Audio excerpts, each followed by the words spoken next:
Welcome to Energy Stew. This is Peter Roth, your host. And I'd like to ask you, how do you know who you are?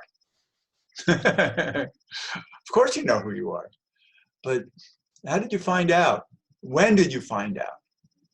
Was it when you were very young and your parents made sure you knew your name and you knew your relationships and you knew where you lived? And so how do you know yourself? How do you understand your identity? Of course, there's a long life of your identity doing what it does, and you can understand it in many ways. But that's the point, is who are you really underneath it all? And we're going to find out what that all means, because we're going to talk to the author of a book called The End to Upside Down Thinking.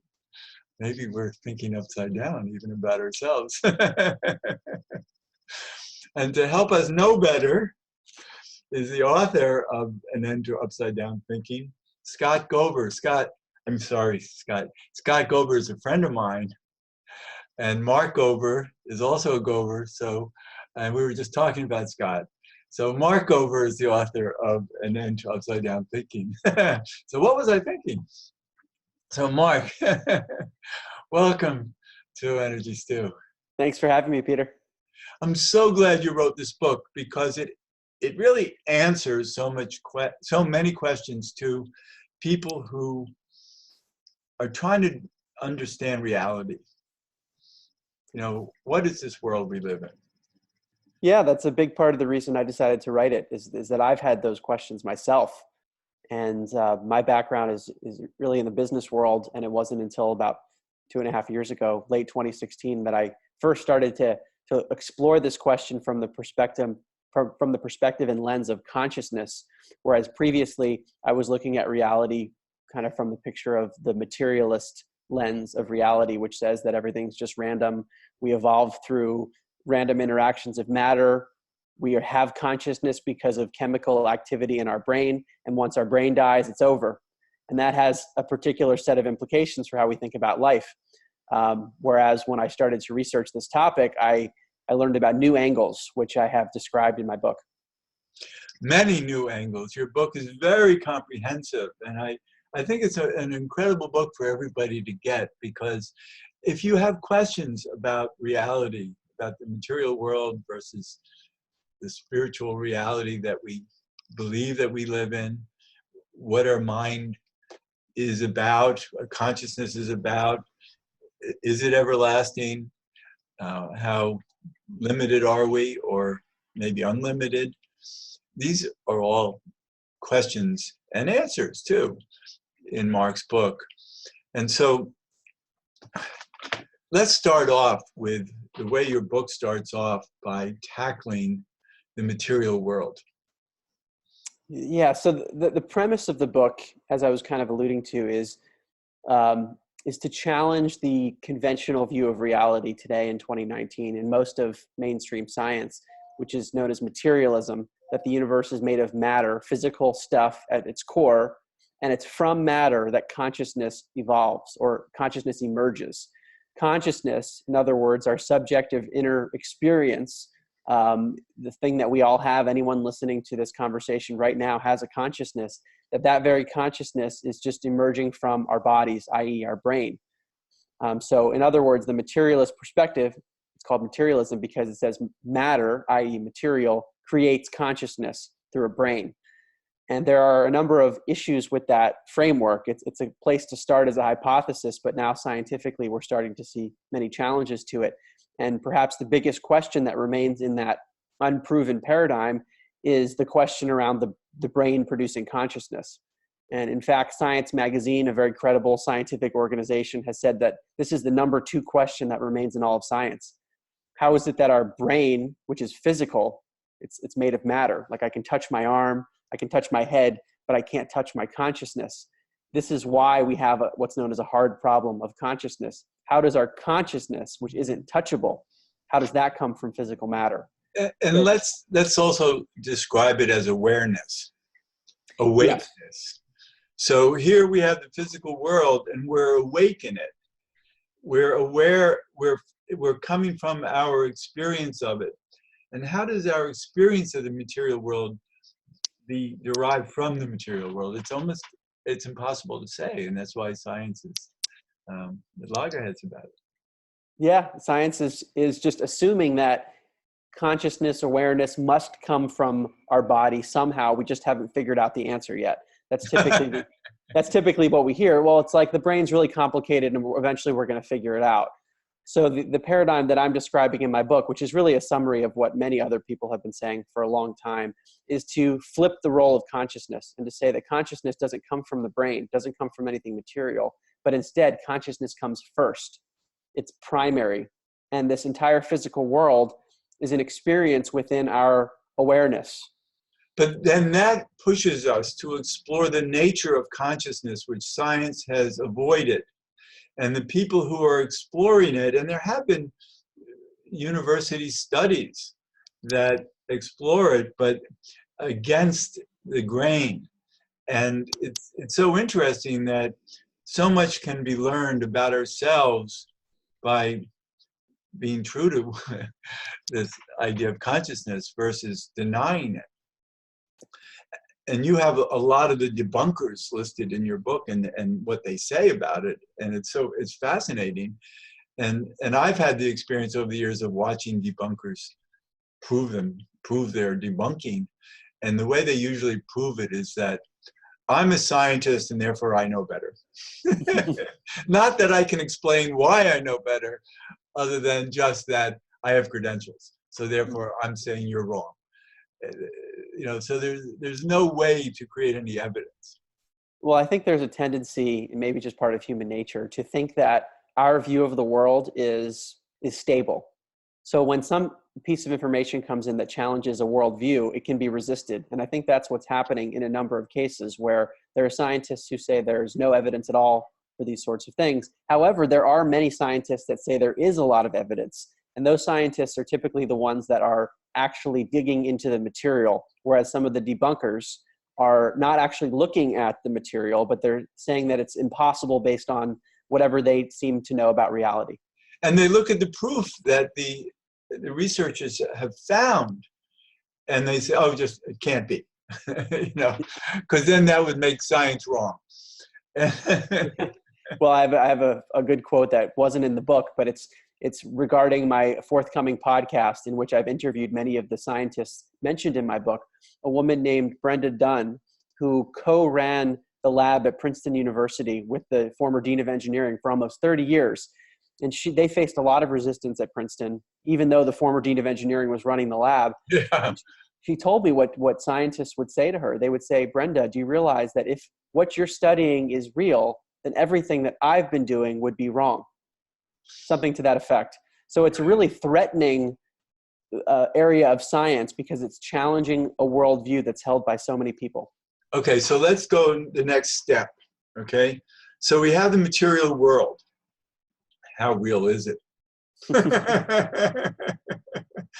I love that part of your book that really examines how the material world is really a superstition.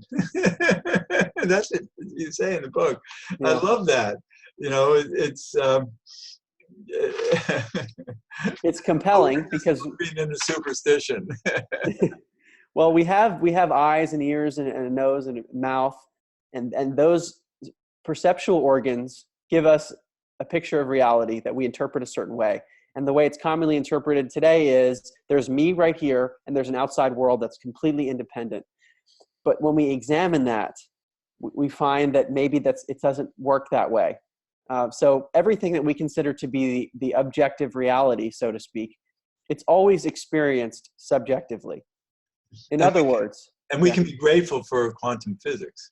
But go ahead. Yes. Sorry. No, you're right. So quantum physics plays a role into it. But just from our own personal experience, we can't validate anything outside of our consciousness. So that is a problem with the materialistic lens because it's saying it's presupposing an existence of a world that is outside of consciousness. And your book really explores this, and I loved reading all the ways that we experience life thinking that what we're experiencing is solid, is material, and yet all it is vibrations, it's codes. What we see are only codes coming into our eyes that our brain interprets. Even our hearing, even our touch is all learned. We learn to interpret the material world, to have agreement about it.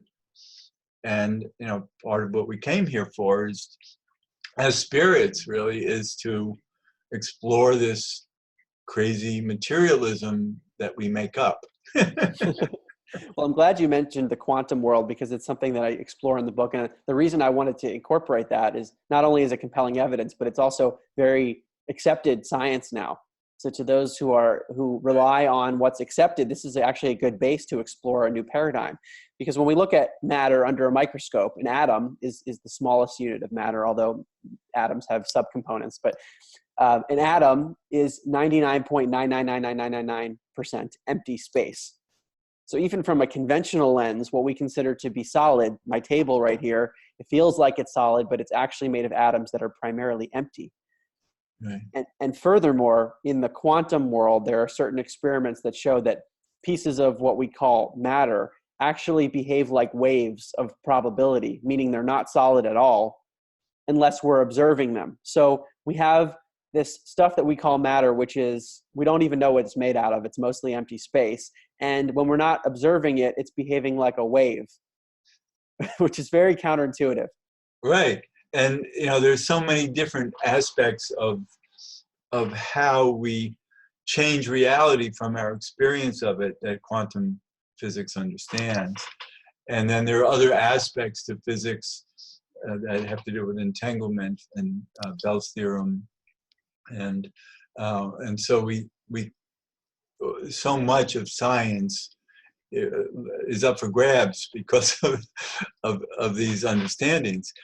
And but I just had an aside. I just was looking at you, and I'm because we're also on the screen together, and I'm saying I can only think I'm looking at you. I'm not, it's only my thinking that is looking at you.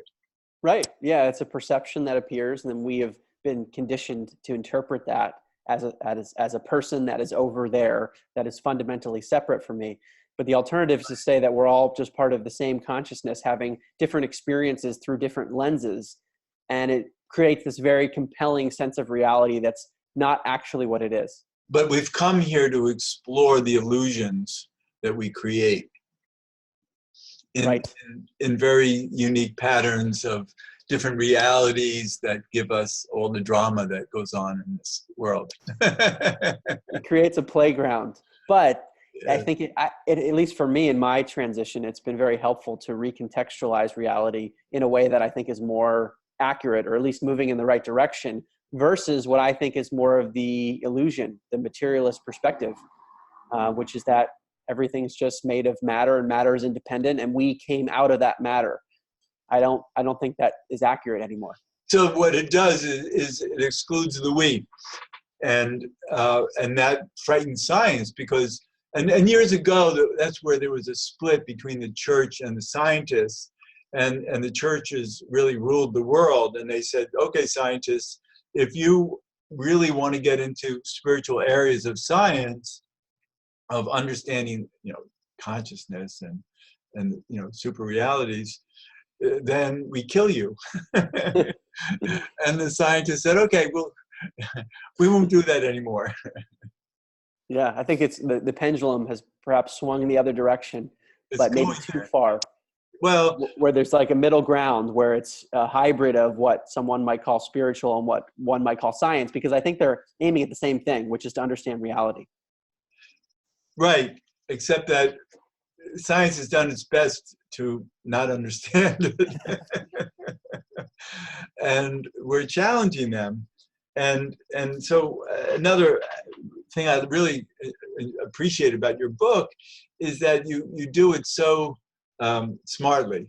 The book really tackles all the different fallacies in ways that are understandable. And you use so many experts out there now who, you know, who are scientists who are challenging the previous scientists. You know, there's people like, you know, Jude Curven, Rupert Sheldrake, um, uh, Julia Mossbridge. I mean, these are David Bohm. These are people who you talk about in the book, or relate to, you know, have quotes for them, or talk about their research. And it's so that's another aspect of your book that I really like, is that you give a lot of room to the people who are exploring consciousness. So it's not just, you know, trying to change the scale of to bring us away from the materialist view. You actually are opening up the avenues, the new avenues of consciousness exploration. Well, thank you for mentioning that. And there were conscious decisions I made in writing the book. And part of it is due to the fact that I work in business. And to write a book about a new paradigm in consciousness that people have been debating throughout all of history, I wanted to bring in the most credible people possible who have been spending their whole careers on this. And what I have in my personal conversations, let's just say people in the business world, when I mention some of the studies that I talk about in my book, they've never heard of these things before. And they're shocked to learn that certain scientists have even explored these topics. So I think part of the power in the book, at least what I was hoping, was for someone to read the book who might not be familiar with these topics and say, oh my goodness, how are so many smart people approaching the topic from this angle also? And is there something that I could be missing? Because these people are really smart, and this is what they're saying to be true after their own research. Once you open these doors, you get into areas, you know, that, for instance, Jude Curven has been on my show a number of times, and she's a physicist.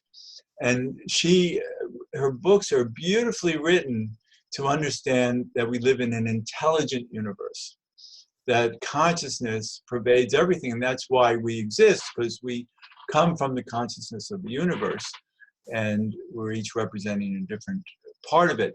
And let's talk about that, because that's beautiful in your book, is the sense of who are we when you take away all the externals of what we know about ourselves, what we know about life around us, and all we really have is our experience each moment.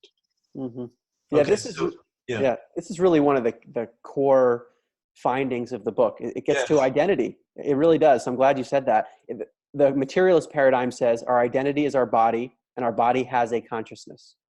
Whereas this alternative we're discussing says that our identity is our consciousness or awareness, and the body is a vehicle for having the experience. But understanding this deep nature of ourselves is what allows us to expand consciousness as open universe, because when all we are is the awareness, then the sky's the limit. And that's absolutely right. And you explore that in your book about NDEs and, you know, so many understandings, remote viewing, so many ways that our consciousness becomes unlimited. And to understand that as we go through life, all we have is our experience of each here moment. And that's all that the truth is. So I'm just a pure here-ness right now, speaking with another pure here-ness. And all we are here in each moment as conscious, not even conscious personalities, because the personality is an external structure. All we have is being awake. Yeah, it's all we have is the sense of being, and any limitation we impose on it. Even for me to say that I am Mark, in that sentence, there's I am Mark. So there's a distinction between I and Mark. Mark is that which I, consciousness, is experiencing, but my identity is the I. We could do that with anything. And you have in the book. I know. I mean, yeah. that's why so many people like your book, is that you really cover so much territory. But to me, that was a very deep aha to get to that place, because you also talk about love. And love is very hard to understand other than mutual I-ness. Once I get to pure I-ness and can then think of your I-ness, then then we can just be so glad to share I-nesses. Yeah, I remember when I studied psychology in college, there was a big question about love versus lust from an evolutionary perspective. Lust makes a lot of sense because it enables procreation, and that allows genes to pass on. Love is related to that, but it's not as direct. So there are questions. Well, what are the evolutionary mechanisms behind love? Well, we can enable the survival of others around us if we care for them, but is that required for survival? And that was one of the questions I remember coming up a lot. So maybe that's part of it, but there might be something deeper than the physical world, which is what you're alluding to, which is that this feeling of love, which is ubiquitous in human society, where does that come from? Is it perhaps due to our shared nature as consciousness rather than as something material? It's the oneness of shared consciousness. You know, because where does our consciousness come from? You know, I think it comes from oneness of the universe, that and we each have a different viewpoint or spark of it, and that's why the universe exists, is to explore these different sparks that come from oneness.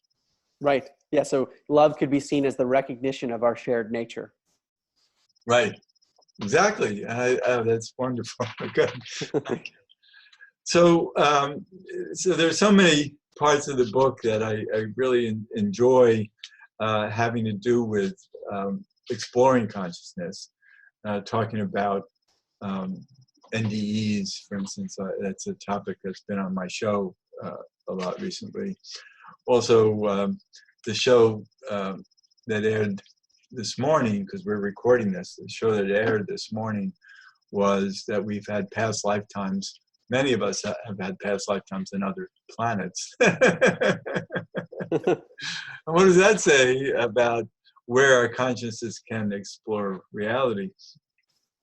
And then there are people who do astral travel. Robert Moss, who's been on the show, travels with other people. Together, they explore, they go into past historical sites in time. So they go there in real time when those sites were actually active. And then they come back and they report to archaeologists what they found, because they found things that archaeologists are looking for. So there's so much that we can do with our consciousness. Yeah, well, if we think of consciousness as being the basis of everything and being beyond all space and time, all of a sudden those phenomena are very much possible, because it's just like accessing something, which we can do because we're beyond space and time. So we can just, it's a matter of tuning into that coordinate, so to speak. Right. I had a show just recently about what time is like on the other side when we're not in our bodies anymore and we're on the other side. How do we experience time? Are there clocks out there? You know? And it's really that there's not. There's only the experience that you create in each moment, and you are the master of your own time. And that's what people often report, that in the near-death experience state, that there's a sense that time doesn't exist. People talk about this on certain psychedelics like DMT, which is one that really seems to open up portals for people. They talk about this timeless sense. So it becomes something, at least based on my research, that is ineffable. In other words, it's hard to use language to describe it. Right. And so that's what your book is opening.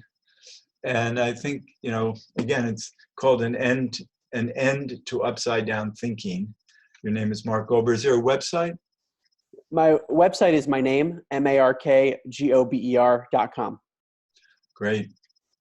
And we know you're not related to Scott Gober, who I introduced the show with. Mark Gober. This book and your work is so great. And maybe at some point, you know, soon again we can talk more about consciousness, and because I'm enjoying talking with you so much. Me too. We could talk for hours. Well, this is, you know, I think that's why my audience appreciates having guests like you on, because I think we attract the people who want to know what we're saying and what your book talks about. Well, thank you for having me. And I think the question of tackling reality is one that we all deal with because we exist in this reality. And I think understanding it is kind of a prerequisite for thinking about how to live in it. Because if we have incorrect assumptions about what we are living in, then that might lead to suboptimal ways of being in the world. But I think now we have to understand ourselves in consciousness only because the world is so messed up that really the next level has to be a consciousness level that we expand our consciousness to.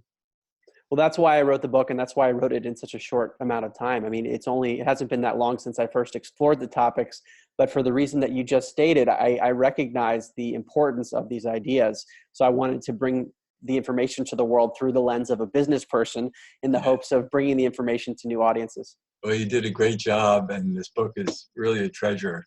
So thank you, Mark, for being an Energy Stew. And Thank you, Peter. This is Peter Roth, your host. I can be reached at peter@heartriver, HEART, river.org. I'd love to hear from you, and thanks so much for listening.